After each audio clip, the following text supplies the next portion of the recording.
Alkene और alkyne के उदाहरण। एल्किल, एल्किन और एल्काइन के उदाहरण।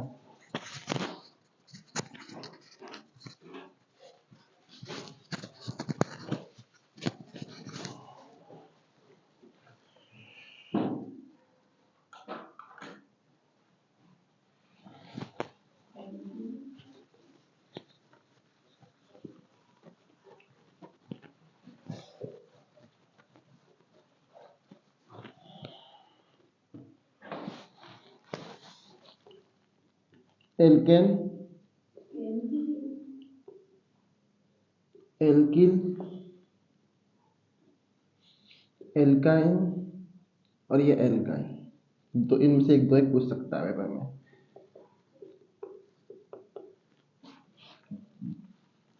अब जिनमें एक बंध आए, जिनमें क्या है, एक बंध आए, उन्हें बोलेंगे अपन एल्केन। जिनमें एक बंध आए तथा आगे विषम परमाणु जुड़ा हो, विषम परमाणु या प्रक्रियात्मक समूह, ये आता नहीं है पर फिर भी पूरी लिख ले रहे हैं, प्रक्रियात्मक समूह जुड़ा हो। समझाऊंगा। एल्किन जिनमें दो बंध आए, दो बंध मतलब द्विबंध, द्विबंध आए, उसे क्या बोलेंगे, एल्किन। जिसमें त्रिबंध आए,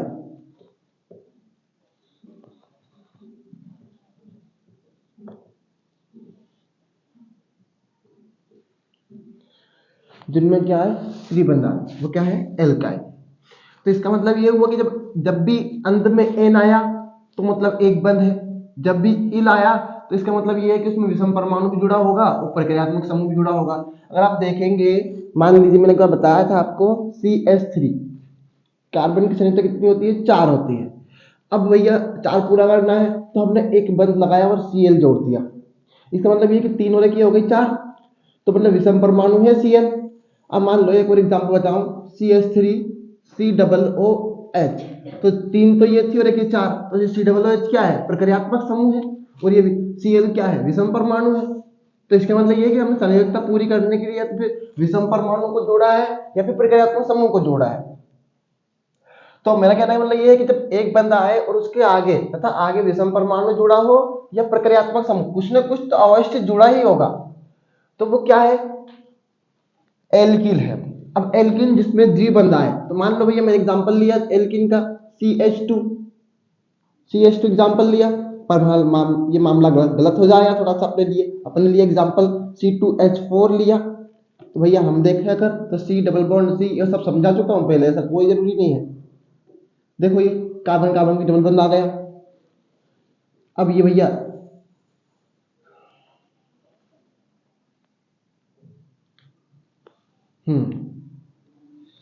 C2H2, देखो भैया कार्बन कार्बन बना लिए, दो हाइड्रोजन जोड़ लिए, एक 3 पूरा करने के 1 2 3 4, तो कार्बन कार्बन के कितने बंध आए, यहाँ पे ट्रिपल बंध आए। तो अब ट्रिपल बंध आता है तो उसे बोलते हैं क्या अपन, एल्काइन।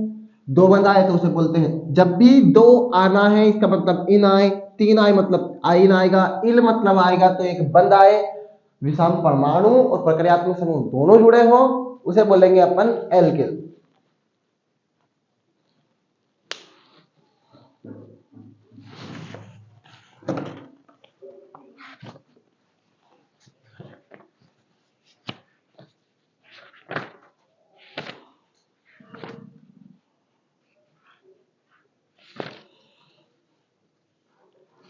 अगली हेडिंग लिखो, प्रकाश संश्लेषण के लिए पौधा कच्ची सामग्री कहां से प्राप्त करता है।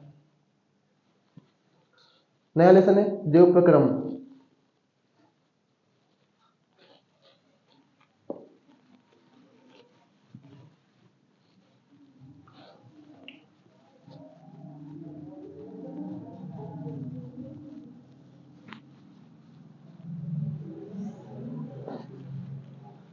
अगली रीडिंग क्या है? जैव प्रक्रम।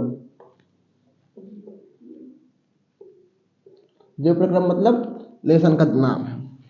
अब भैया हमसे पूछा है कि प्रकाश संश्लेषण के लिए क्या हम यहाँ पे इंसान के भोजन के बारे में पढ़ेंगे और पेड़ पौधों के भोजन के बारे में पढ़ेंगे, मतलब हम बोटनी और जूलॉजी दोनों साथ साथ पढ़ रहे हैं अभी तक तो।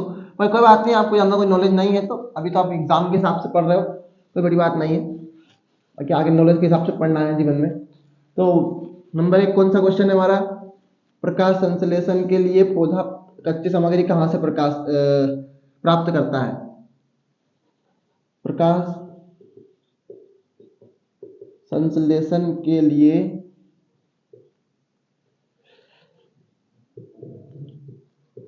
पौधा कच्ची सामग्री कहाँ से प्राप्त करता है?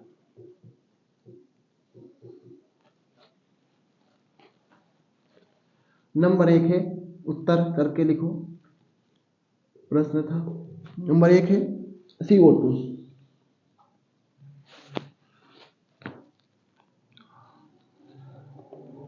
वायुमंडल से पत्तियों में रंध्र द्वारा, रंध्र समझते हो ना क्या होते हैं? रंध्र, पेड़ पौधों में रंध्र कहाँ होते हैं? पत्तियों में होते हैं। जल तल के छिद्र होते हैं, थोड़े थोड़े से बोलते हैं रंध्र, उनमें से हल्का सा पानी भी कभी कभी निकलता है। पढ़ के आए होंगे बहुत बड़े तरीके से, क्या समझाऊं मैं उसमें। वायुमंडल से पत्तियों में रंध्र द्वारा CO2 प्रवेश करती है। नंबर 2 जल, जड़ों द्वारा मिट्टी से पेड़ पौधे जाइलम द्वारा, पेड़ पौधे मिट्टी, जड़ द्वारा मिट्टी से पेड़ पौधे जल प्राप्त करते हैं।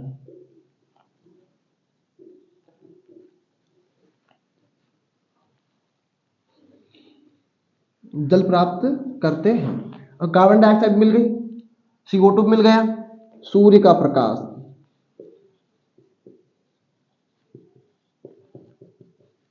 यह सूर्य से मिलता है।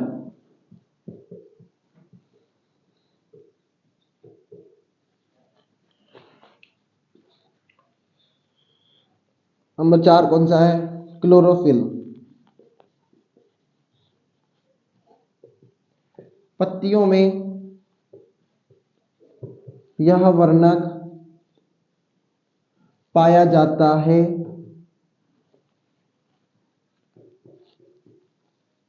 जो प्रकाश संश्लेषण में सहायता करता है। समझाऊंगा इस बात को मैं, हर कहानी एकदम सहायता करता है। अब मतलब यही हुआ कि प्रकाश संश्लेषण के लिए पौधा कच्ची सामग्री कहाँ से प्राप्त करता है। मान लो जब तक कोई भोजन नहीं पकता है, वैसे बोलते हैं हम कच्ची सामग्री। जैसे हमने बोला अभी, मतलब जैसे तुमने बोला होगा, जैसे तुम देख रहे होंगे कि अभी गेहूं लगे हुए हैं खेतों में, मान लो अभी तक तो भोजन बना ही नहीं, घर पे आके तो पके ही नहीं वो, तो तब तक वो क्या है? कच्ची सामग्री है। तो इसका मतलब ये है कि जब तक भोजन नहीं बनाया तब तक तो कच्ची सामग्री है। तो हमने बोला प्रकाश संश्लेषण पाना है सर, तो CO2। वायुमंडल में पत्तियों में रंध्र द्वारा CO2 प्रवेश करती है, इसमें कोई शक नहीं होगा तुम्हें भी और मुझे भी। इसे पत्ती होती है,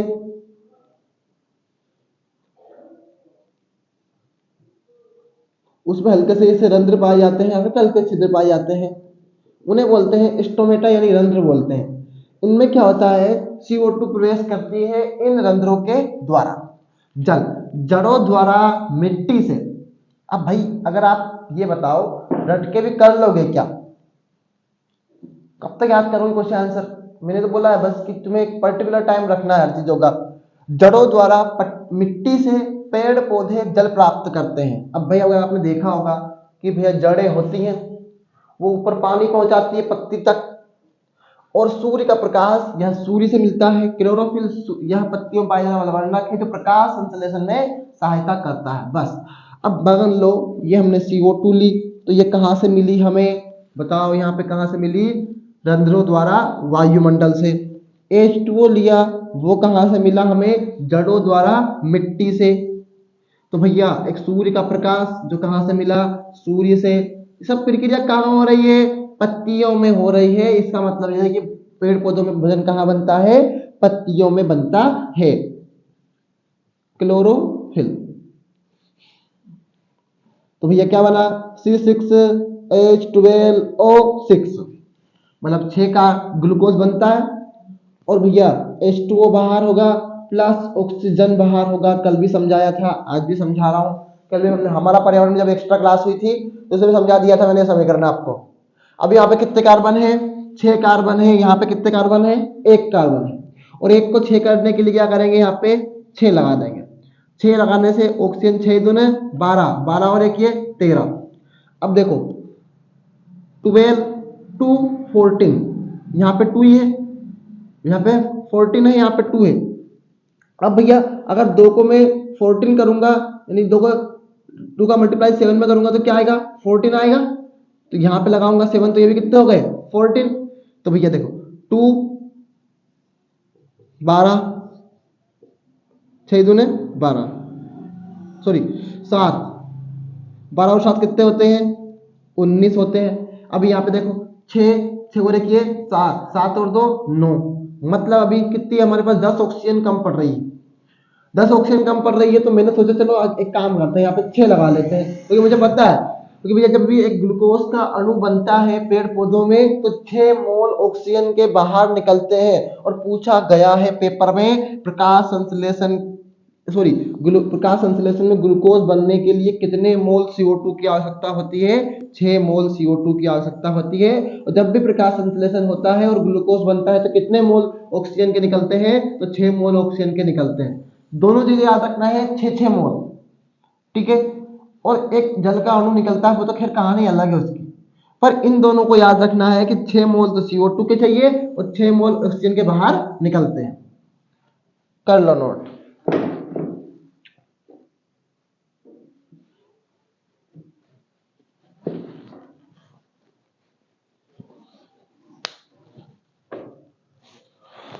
अगले हेडिंग है, हमारे आमाशय में अम्ल की क्या भूमिका है।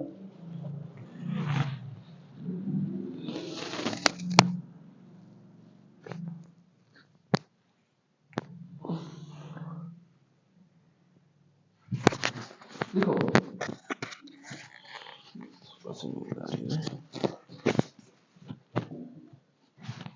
हमारे आमाशय में अम्ल की भूमिका,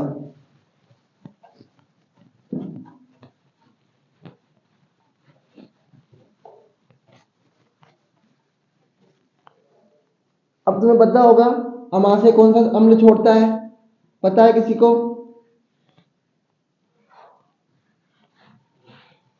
HCl। क्या करता है HCl, एक अम्लीय माध्यम तैयार करता है। बहुत बढ़िया। तो हमारे आमाशय में अम्ल की भूमिका,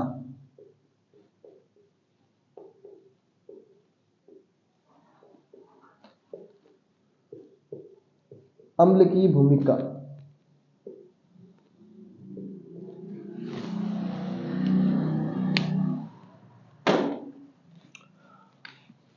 हम जानते हैं कि आमाशय की जब भोजन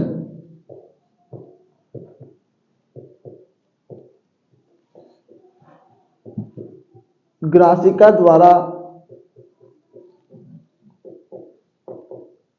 आमाशय में पहुंचता है तो 2 नंबर पूछेगा, बहुत से बहुत पूछेगा। तो इसे आमाशय में पहुंचता है तो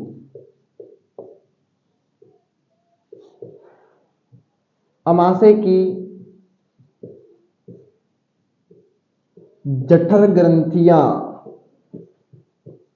नाम नहीं लिखवा रहा हूं एक का भी, जठर ग्रंथियों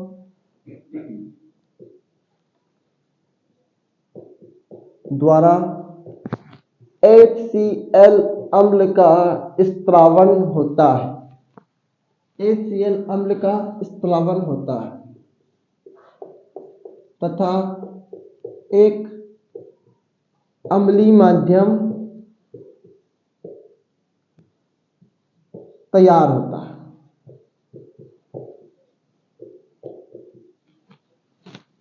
क्या होता है, जब भोजन ग्रासिका द्वारा अमाशय में पहुंचता है तो अमाशय की जठर ग्रंथियों द्वारा एचसीएल अम्ल का स्त्रावण होता है और तथा एक अम्लीय माध्यम तैयार होता है।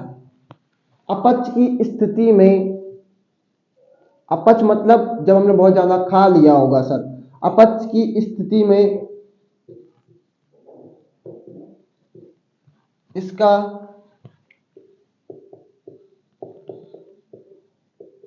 स्त्रावण अधिक होने के कारण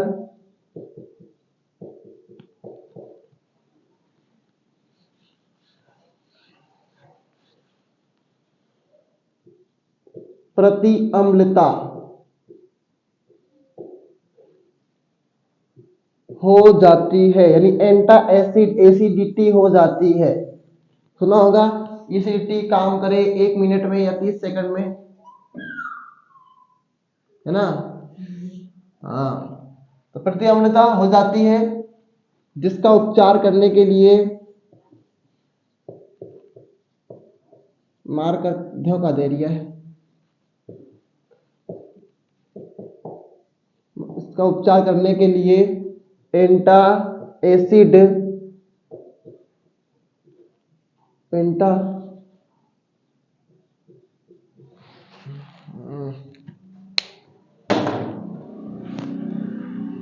एंटा एसिड जैसी क्षारक दवाइयों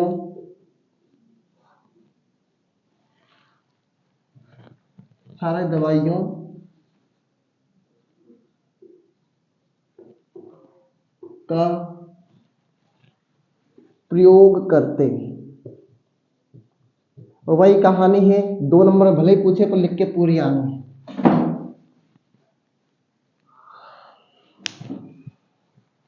नोट ले ले समझा रहा हूं।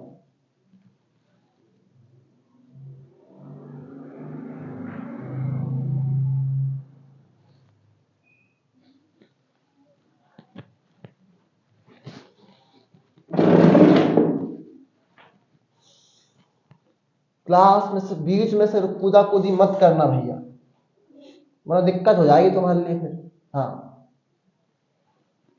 कोई व्यक्ति आपके लिए खड़ा है यहाँ पे, कोई दूसरे के लिए नहीं खड़ा है यहाँ पे, पहली बात तो ये बात है।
तुमने नाम सुना होगा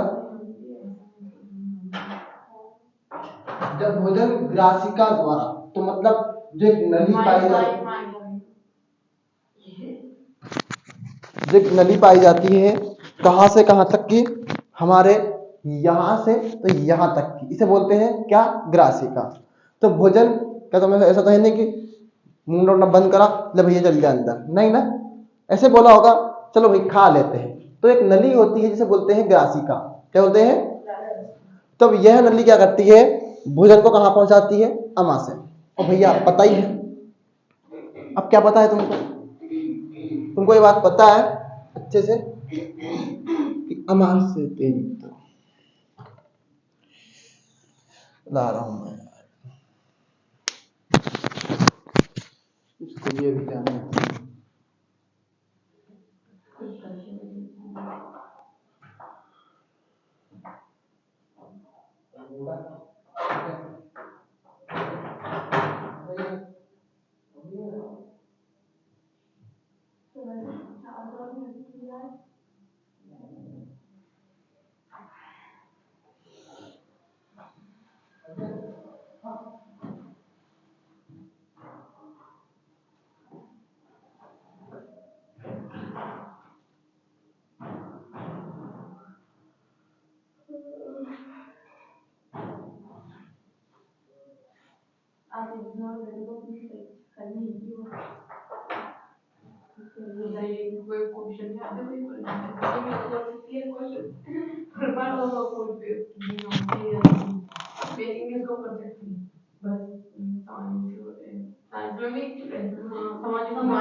तो वो आगे से दिमाग लग जाए, 1 मिनट रुकना भैया, मैं कर रहा हूँ देखिए।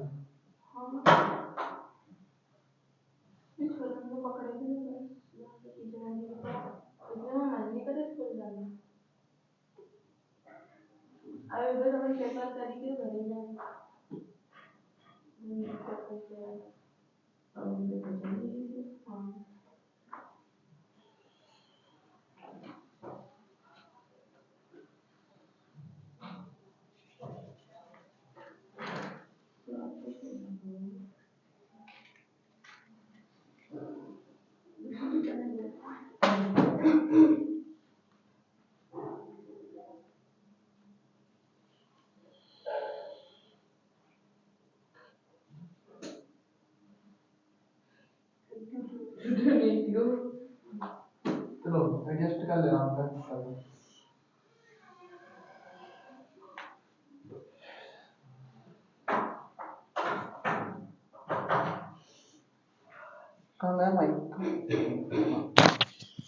तो क्या बोल रहे हैं अपन कि जब अम्ल क्या होता है, भोजन ग्रासिका द्वारा अमाशय में पहुंचता है, तो अमाशय की जठर ग्रंथियों द्वारा नहीं आ रही।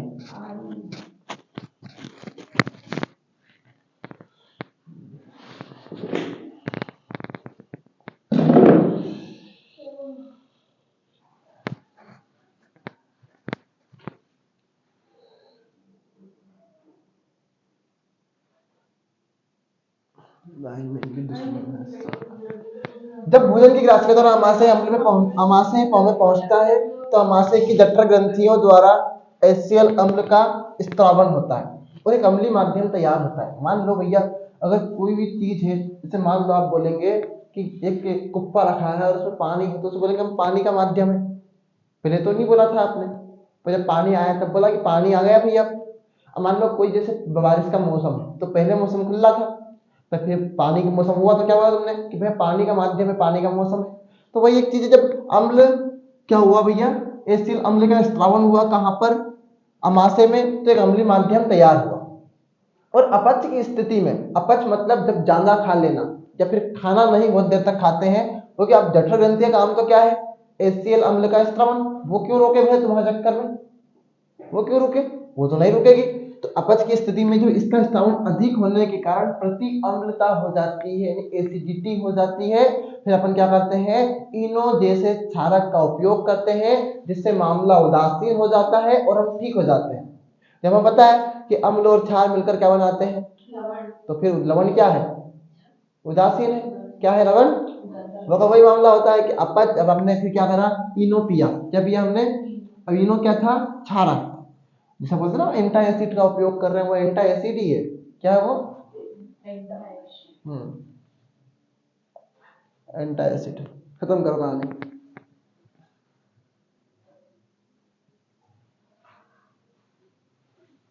अगली हेडिंग लिखो, भोजन के पाचन में लार की क्या भूमिका है।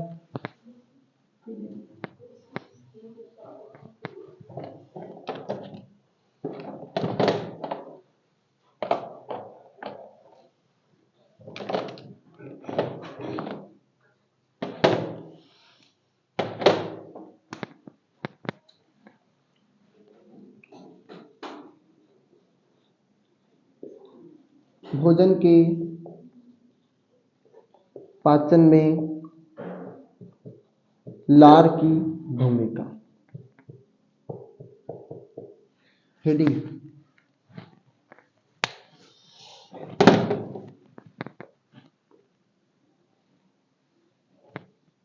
भोजन के पाचन में लार की भूमिका।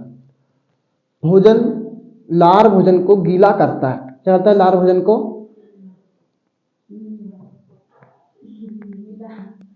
नंबर 1 पॉइंट में लिखो, लार भोजन को गीला करता है।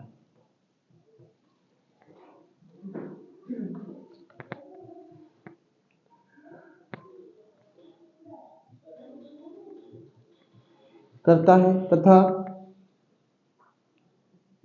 स्वादिष्ट बनाता है।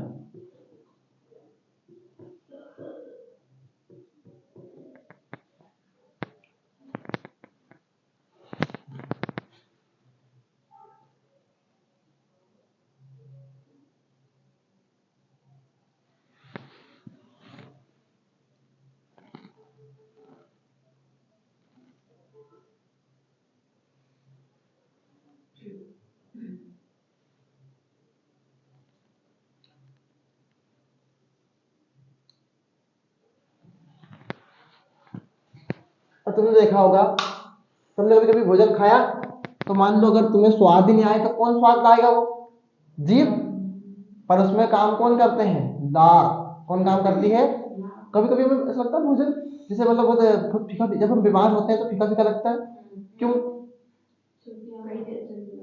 हाँ हाँ, कहीं भी अच्छे नहीं लगे तो क्यों नहीं लगे, उस टाइम पे हमारे शरीर में क्या होता है, लार सही तरीके से काम नहीं करती। लार में उपस्थित एंजाइम क्या होते हैं, निष्क्रिय हो जाते हैं। इस कारण से लार भोजन गीला करता है, स्वादिष्ट बनाता है, जिससे निगलने में आसानी होती है।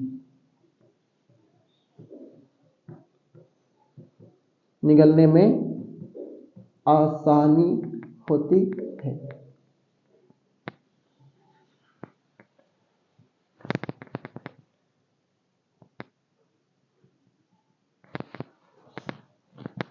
अगली लिखो, लार में उपस्थित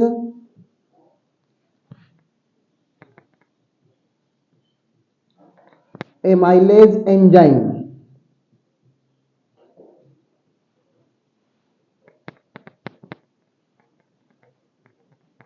एमाइलेज एंजाइम जटिल अणुओं को, जटिल अणुओं को सरल शर्करा अणु में,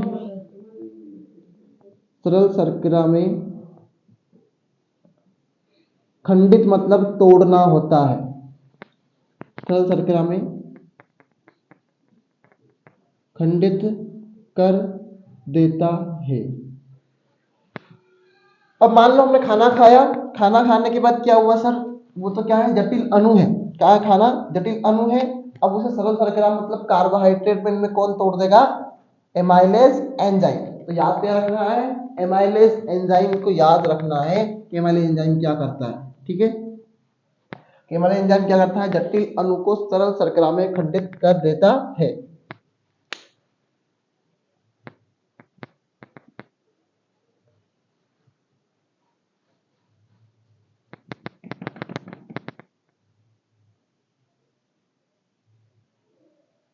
दो ही पॉइंट है पूछे गए, 2 नंबर में ही है। अगली हेडिंग लिखो, हमारे शरीर में वसा का पाचन। टॉपिक बाय टॉपिक करवा रहा हूं मैं, हर चीज को इजी बनाने के लिए।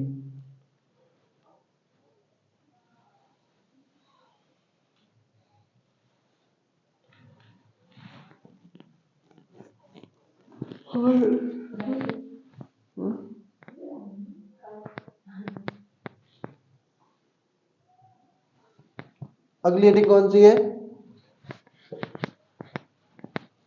हमारे शरीर में वसा का पाचन।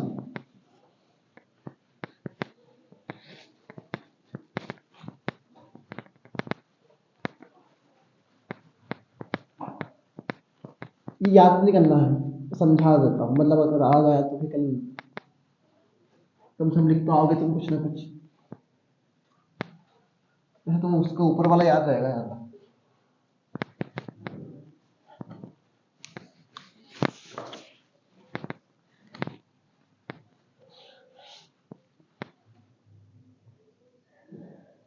हमारे शरीर में वसा का पाचन।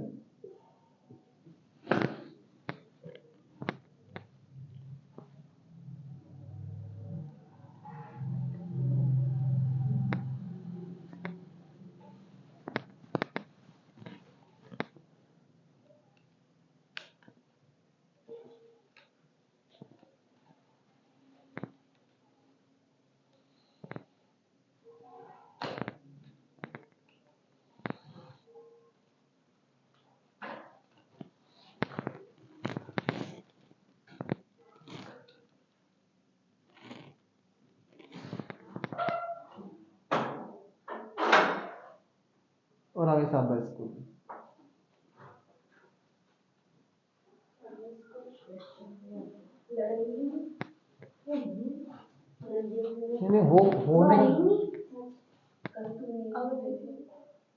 होने का वेट कर रहे हैं अभी तक, बोले हाँ बस बस मत कर, बस मत कर, उसको पे करते बस ऊपर है। हाँ रहने दे। किसने बोला? क्यों? तुझे आँख आँख मिस लियोगी तूने? और इधर आ, इधर इधर, अरे हाँ देख रहा था, पता देख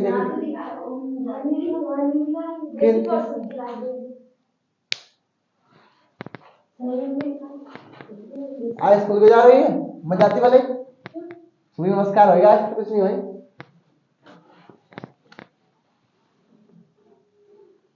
तो भैया जब क्या हुआ, जब अमाशय से भोजन क्षुद्रांत में पहुंचता है, तो ये वही 2 क्वेश्चन एक साथ करवा रहा हूं। हमारे हमारे हमारे शरीर में भोजन का पाचन में क्षुद्रांत कैसे अभिकल्पित है, वो वाला आंसर भी है, और हमारे शरीर में वसा का पाचन कैसे होता है, वो वाला भी है। ठीक है, हाँ कोई बात नहीं। तो हमारे अमाशय में भोजन क्षुद्रांत, हमारे अमाशय से भोजन क्षुद्रांत में वसा के रूप में पहुंचता है, वसा के रूप में, छोटी छोटी गोलिकाओं के रूप में, वसा के रूप में छोटी छोटी गोलिकाएं के रूप में पहुंचता है।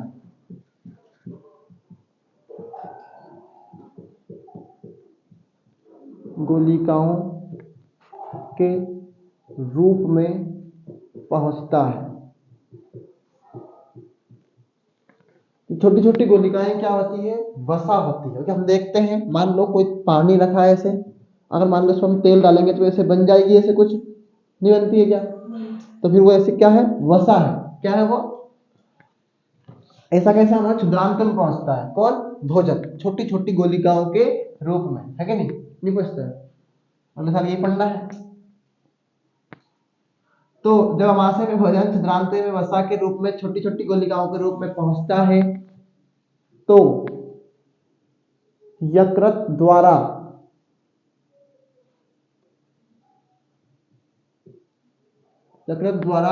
पित्त रस का स्त्रावन होता है। किसका स्त्रावन होता है? पित्त रस का स्त्रावन होता है, स्त्रावन होता है, जो कि क्या होता है, क्षारीय होता है। क्या होता है, जो कि क्षारीय होता है। अब तुम्हें बात पता है कि जब वो अम्ल है छोटी छोटी गोलिकाओं के रूप में पहुंचता है, यदि वसा है वो अम्ल है, और जो पित्त रस है वो क्या है, क्षार है। क्या है वो, क्षार है।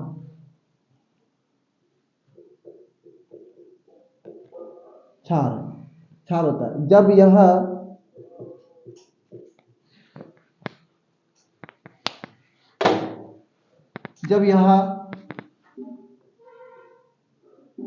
क्षुद्रांत में पहुंचता है तो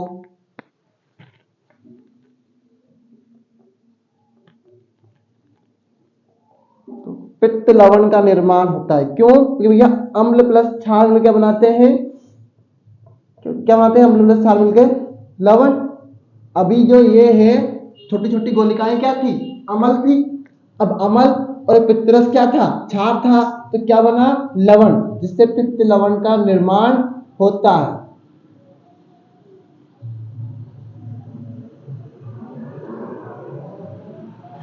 क्षुद्रांत में पाए जाने वाले दीर्घरोम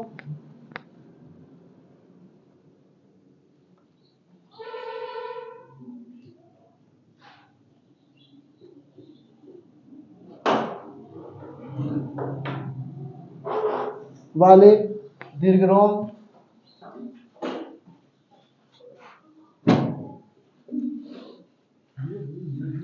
भोजन के अवशोषण सतही क्षेत्रफल को बढ़ाते हैं। समझा दूंगा भैया इसको मैं, यार मारकर हम समझौता देना चाहते हैं।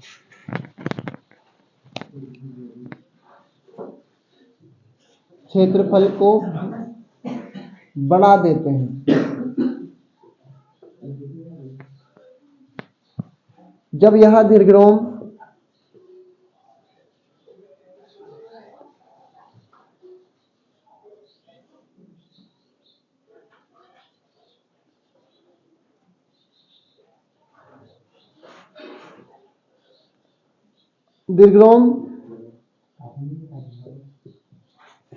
भोजन में उपस्थित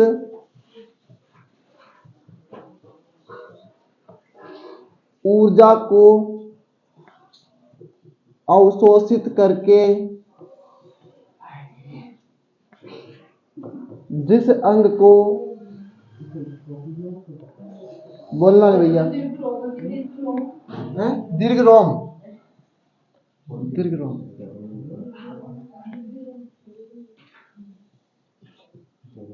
ऊर्जा की आवश्यकता होती है,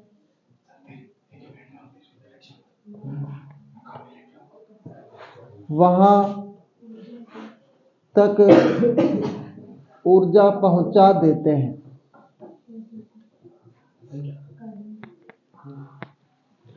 तो मतलब 3 नंबर का तो नहीं हुआ, अभी बहुत छोटा है सर, 3 नंबर में तो आएगा भी नहीं है। वैसे मेरे को तो उम्मीद लगती नहीं कि आए पेपर में, और फिर भी पढ़ लिया है।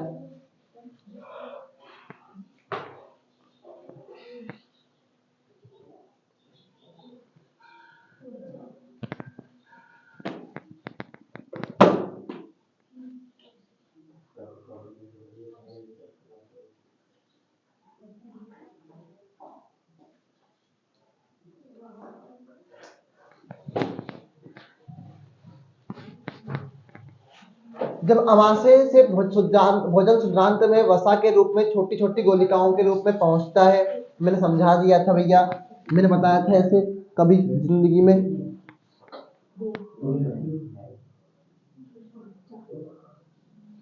तो भैया ऐसे अम्लीय माध्यम हो गया। जब यहाँ से जाएगा ये, तो ऐसे ऐसे ऐसे क्षुद्रांत एक दीर्घरोम होता है, तो इसमें छोटी छोटी गोलिकाओं के रूप में यहाँ पे आता है।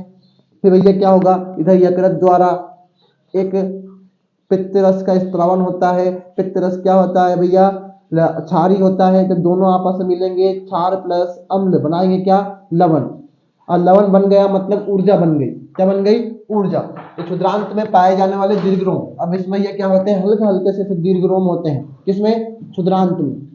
ये द्विगुणन क्या करते हैं, इसमें उपस्थित ऊर्जा को अवशोषित कर लेते हैं और जिस अंग को भी आवश्यकता होती है ऊर्जा की वहां पहुंचा देते हैं। खत्म कहानी, गया, कटा, बाय बाय।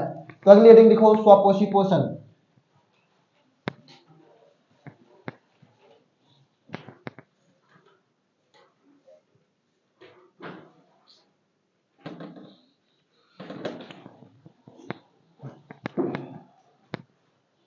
रहने दो, प्रोजेक्ट लगाओ।